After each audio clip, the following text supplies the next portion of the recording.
Okay, so this is Cal State Long Beach behind me, and Cal State Long Beach has a tiny bit of a problem. You see, within the last year, Cal State Long Beach has had a record number of admissions, and that's great for the school and even the students that got admitted, but you know what it's not great for? Parking. You see, with so many students on campus now, it's really difficult to find parking for commuters. And even up here, like in the pyramid parking structure, where it's usually pretty empty and easy to find parking spaces, on the weekdays, it's packed. Now today is Sunday, so you can't really see the scope of the problem. But on the school subreddit, parking has become one of the most popular rant topics.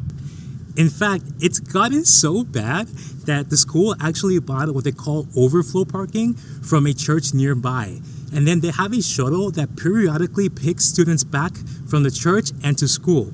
And another phenomenon which is really interesting that is happening now is that students are actually circling the parking lot for hours on end. And I literally mean hours. Now, full transparency, I actually don't come to the school anymore because I graduated from here about a year and a half ago with my comp sci degree. But when I did, I would park over here. This is the Palo Verde parking structure. And the reason I would do that is because the engineering classes are just right around that corner over there. So it makes complete sense to park where your classes are closest. But I did experience the pain a tiny bit of trying to find parking spaces. I noticed that within the first 2 weeks of class, it was really difficult to find parking spaces.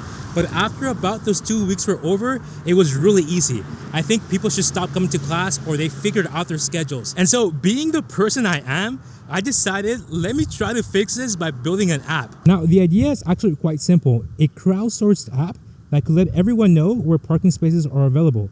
This way, you wouldn't have to circle around for hours and hours trying to find parking spaces. But now again, given that those first 2 weeks were the worst, and after the 2 weeks, it was totally fine, I really didn't have an incentive to build it anymore, so I just forgot about it. But this semester, given everything that's going on, and like I said, the school even decided to buy overflow parking, that means that this is a real problem, so I decided to actually build it. Let me show you how it works. So let's say that you're actually one of the lucky ones and you were able to find a parking spot. So what you'll do is you'll go over to csuobparking.com. Now, this is a progressive web app, which means that you can either use it in your browser or you can install it on your phone like a normal application, up to you, however you want to use it. And I'll go over into more detail as to why I decided to make this a progressive web app. But for now, the idea is that once you get to a parking spot, you can press this I took a spot button. Now, when you do this, the application now knows that you took this parking spot, and it even gives you a nice message up here thanking you for your contribution to the application, which is awesome. And so that's the idea. And then you can go ahead throughout your day, and when you come back to leave your parking spot, you can press this I left parking spot button. So you press left spot. And what this does is this now lets everyone in the application know that this spot is now available. So you've noticed that there's now a new marker on the application. And when I press on that marker, you can see more information about it, such as like when the parking spot was left.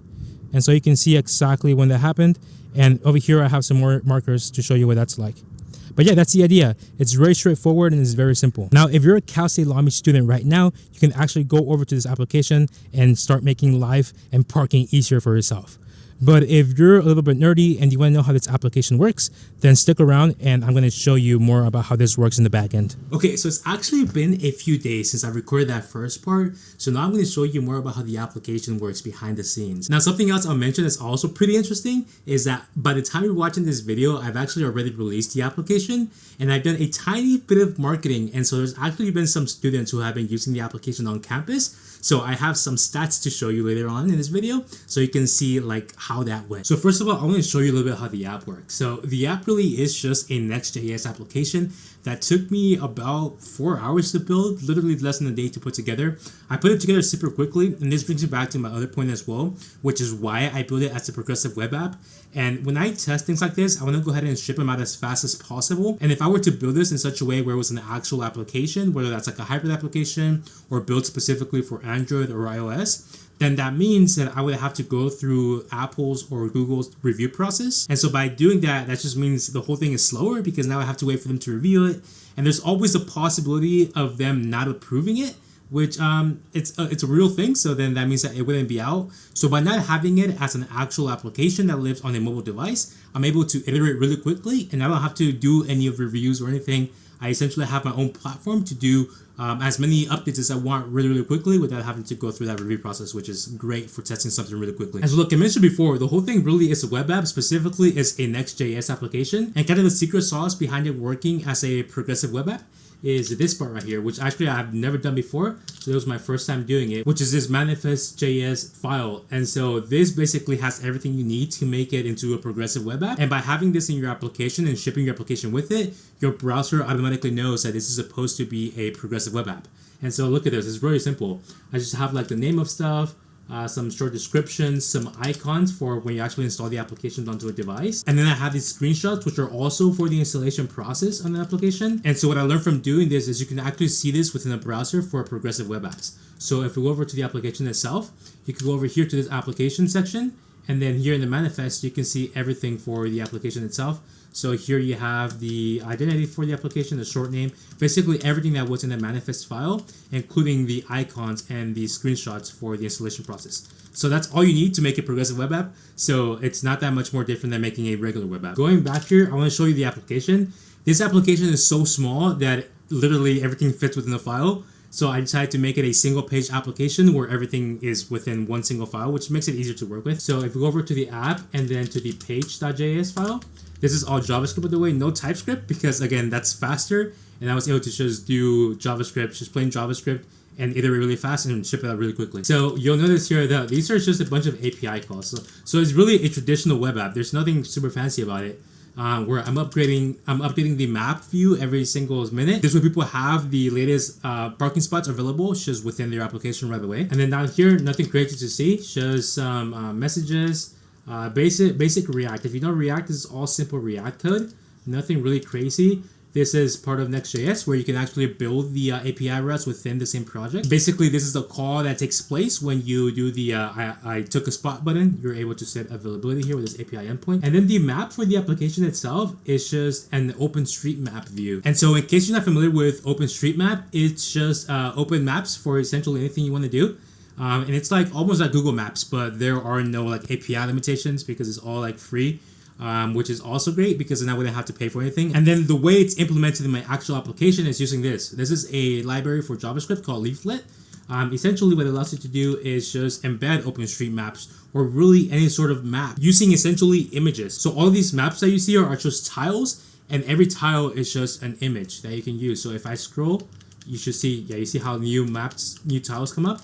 These are just literally PNG files that get loaded on the map. Okay, now I want to tell you a little bit about how I marketed this and how students actually started using the application. And so I made a post on Reddit because, as I mentioned before, that was the place where people were complaining the most about parking that I saw like pretty much anywhere for CSULB. And because of that, I decided I'm gonna just make a post on Reddit and then see how people react to it. And so I created this post called I made an app to make finding parking easier. And this was like at the peak of like when people were complaining about parking. And so you'll see down here that basically I just called out what the application does and then just did a link over to the application itself. And then actually I can show you down here. So these are the views it got. And when this went out, it was like top 3 posts of the day, which was great. So I definitely got a lot of eyes on it.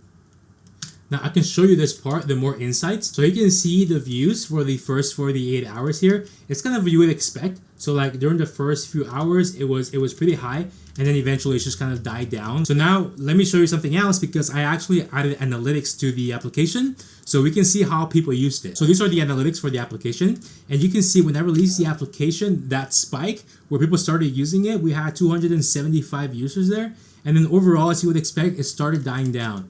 Now, I haven't done much marketing since. You can see kind of how things have dropped down. And I still don't know. This is kind of one of the problems that I don't go to the school anymore. So I don't know how bad it is. I haven't seen too many people complaining about the parking anymore. So I'm assuming maybe it died down and that could be as why. But I also haven't done too much more marketing other than the Reddit post, which could also be why people haven't been using the application itself. But maybe this video will serve as some way of marketing. If people see it, and that way they could maybe use the application some more. So yeah, that's it. I mean, I built the application and I wanted to make the video just to kind of document. Maybe after this video, there will be a spike, possibly if enough people watch it, to see more people in the application. And maybe we'll need to add more features if it breaks because there's so many people on it. I don't know. So that's a problem for the future. So it was just cool to build it. And yeah, that's it.